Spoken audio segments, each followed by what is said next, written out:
கேரளா முதல் வெளிநாடுகள் வரை ஓணம் பண்டிகை உற்சாகமாக கொண்டாடப்பட்டது.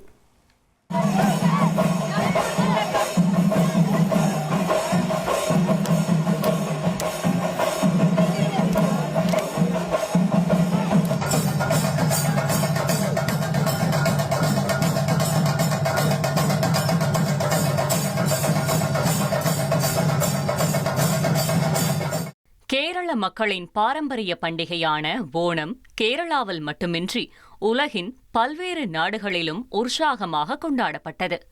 பள்ளி கல்லூரிகளில் மாணவ மாணவிகள் பாரம்பரிய உடைகள் அணிந்து அத்தப்பூக்கோலம் அமைத்தும் வண்ணமயமான அலங்காரங்கள் வைத்தும் கலை நிகழ்ச்சிகளில் துள்ளலான பாடல்களுக்கு நடனமாடி கொண்டாடினர்.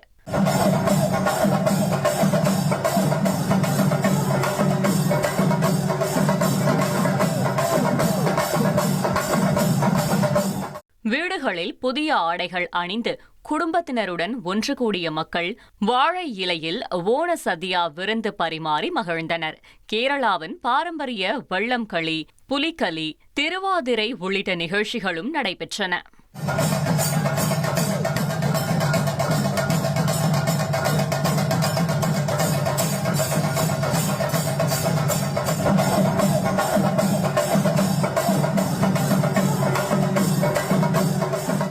வெளிநாடுகளில் வசிக்கும் மலையாள மக்களும் தாங்கள் வசிக்கும் நாடுகளிலேயே ஓணம் விழாவை ஏற்பாடு செய்து பாரம்பரிய உணவு மற்றும் கலை நிகழ்ச்சிகளுடன் கொண்டாடினர்.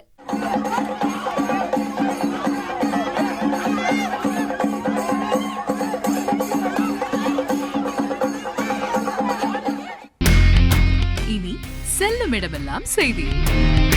தந்தை டிவியின் வாட்ஸ்அப் சேனலை ஃபாலோ பண்ணினா செல்ல இருக்கும் இடமெல்லாம் செய்தி. இதோ QR கோட் இப்பவே ஸ்கேன் பண்ணுங்க, ஃபாலோ பண்ணுங்க.